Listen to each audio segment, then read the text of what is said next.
चुकी है और डील के तहत कुछ टेक्सटाइल और अपैरल पर जीरो टैरिफ होगा। इससे भारत के किन टेक्सटाइल कंपनियों पर असर हो सकता है, किस तरह का इम्पैक्ट आ सकता है, ये पूरा डिटेल लेकर हमारे साथ जानवी जुड़ चुकी हैं।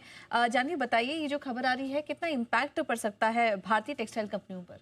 देखिए बिल्कुल काफ़ी खबर तो बड़ी है और एक सेंटिमेंटली नेगेटिव खबर है, क्योंकि अब देखिए तो ट्रेड डील की तरफ जो नए टैरिफ रेट्स अनाउंस हुए वो एक भारत से 1% ही कम है और 20% से कट करके बांग्लादेश पे जो टैरिफ है वो घटाकर 19% कर दिया और इंडिया का अगर टैरिफ देखे तो इस 18% पर है।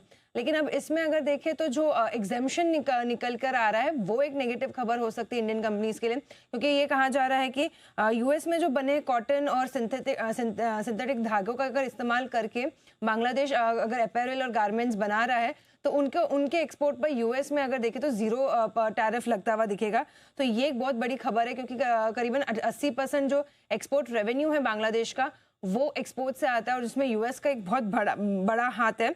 अब भारत के लिए अगर देखें तो ये बहुत नेगेटिव खबर हो सकती है, क्योंकि अगर वहां से जीरो टैरिफ अगर उन गारमेंट्स पे लग जाता है तो भारत का जो पिछले टाइम से भी देख रहे कि एक एक्सपोर्ट एज मिलता हुआ दिख सकता था, अब उसमें जो है कॉम्पिटिटिवनेस जो एज है ये कम होती हुई दिख सकती थी। और सेकेंड थिंग जो एक नेगेटिव खबर इससे निकल के आएगी, अगर बांग्लादेश यूएस से अपना रॉ मटेरियल लेने लगा तो भारत काफी सालाना अगर देखें तो 22,000 करोड़ का जो है raw material, textile raw material Bangladesh को एक्सपोर्ट करता है।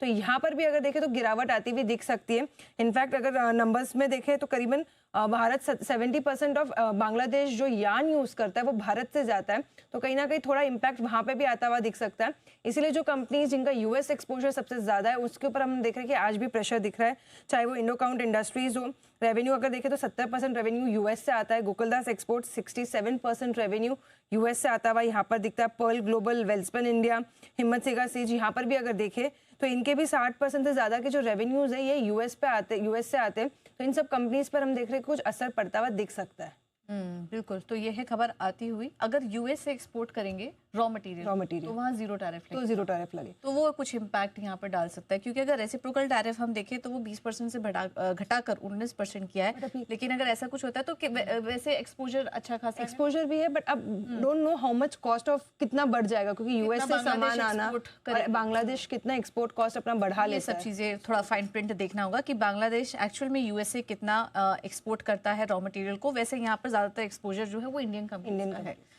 तो ठीक है, देखना होगा, थोड़ा फाइन प्रिंट समझना होगा कि एक्चुअली कितना एक्सपोजर है और कितना फीजिबल होगा ये बांग्लादेश के लिए यूएस से एक्सपोर्ट करना। हालांकि आज हम देख रहे हैं कि काफ़ी मिला जुला इम्पैक्ट दिखाई दे रहा है टेक्सटाइल कंपनियों पर। एक बार अविनाश जी से समझ लेते हैं पूरी खबर को। अविनाश जी, ये जो खबर आ रही है यूएस बांग्लादेश ट्रेड डील को लेकर, इसे आप कैसे देख रहे हैं और भारतीय टेक्सटाइल कंपनियों के लिए कितना इम्पैक्ट डाल सकता है ये? मेरे ख्याल से देखिए, जो अभी रेगुलेशन आया है इसमें एक बात कही है कि अगर अमेरिकन कॉटन यार्न को यूज करके अगर ये बांग्लादेश एक्सपोर्ट करता है तो उनको डेफिनेटली एक अच्छा बेनिफिट मिलेगा।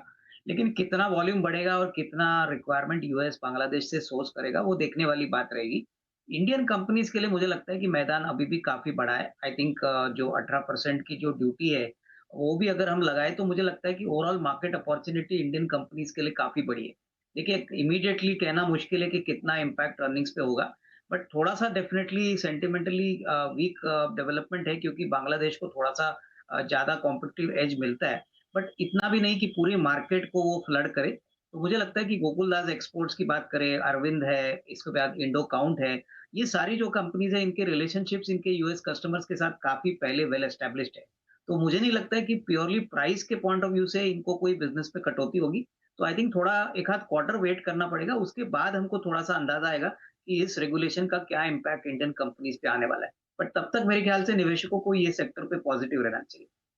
पॉजिटिव रहिए, किसी तरह से घबराने की जरूरत नहीं। इनफैक्ट कुछ एक स्टॉक्स